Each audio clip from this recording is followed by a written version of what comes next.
Malaysian authorities have cordoned off an entire street in Kuala Lumpur after another sinkhole opened up meters away from where the ground caved in last Friday and swallowed an Indian tourist. Now, the second sinkhole is located in front of a police post along Jalan Masjid India in the Malaysian capital.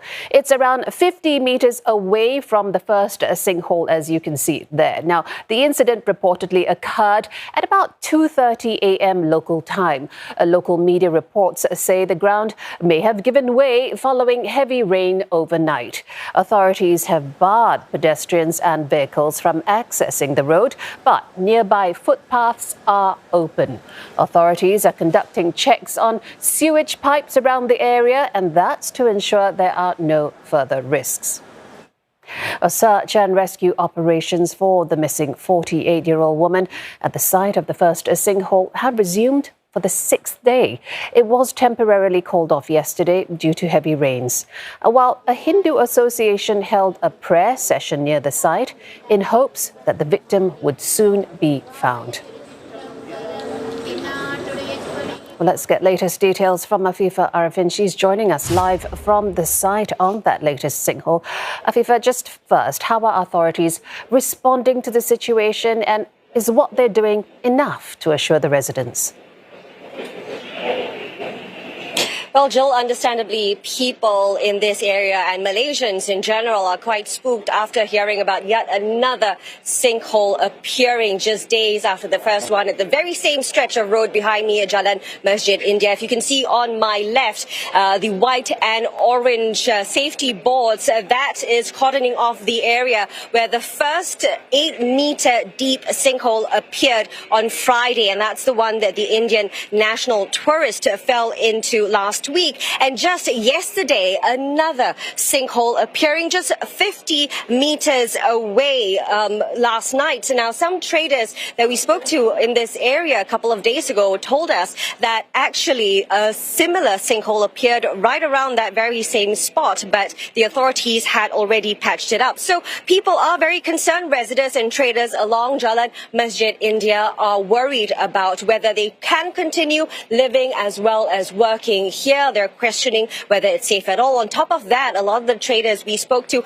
are very frustrated because this entire road had already been cordoned off for the search and rescue mission, and a lot of their businesses had been disrupted because this is a very popular area for locals and tourists alike. So bear in mind, just yesterday, another big sinkhole appeared in Kerinci, which is just about half an hour's drive away from where we're at, causing some of the sidewalks and pavements to fall. So understandably, people are very worried. It is the rainy season, and so authorities have come out to assure the public that this area and, by extension, the whole of Kuala Lumpur is safe. The KL Mayor Maimunah Abdul Sharif had already said that, they will conduct a very comprehensive follow-up action plan after the search and rescue mission is conducted. Similarly, Deputy Prime Minister Fadillah Yusof, who arrived at this site earlier this evening, had also said that once the mission is concluded, they will do an integrity test with all of the various agencies. So let's have a listen to what he said.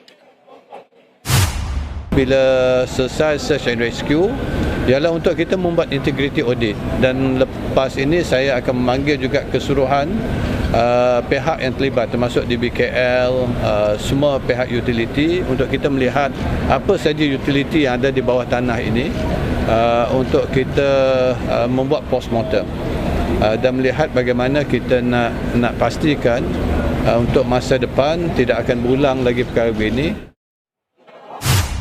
And all that, Afifah, while the search is still going on for the Indian tourist missing after falling into that first sinkhole, what's the progress there? Well, it is day 6 of the search and rescue mission and no updates from the authorities so far.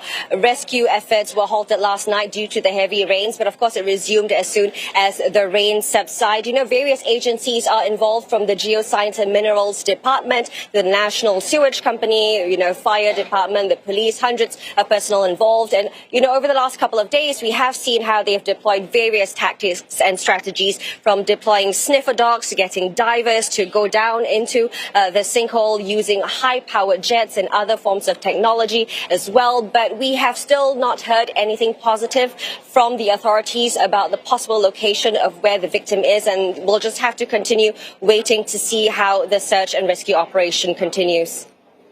All right, I appreciate that update, Afifah Ariffin, telling us all the latest live from Kuala Lumpur.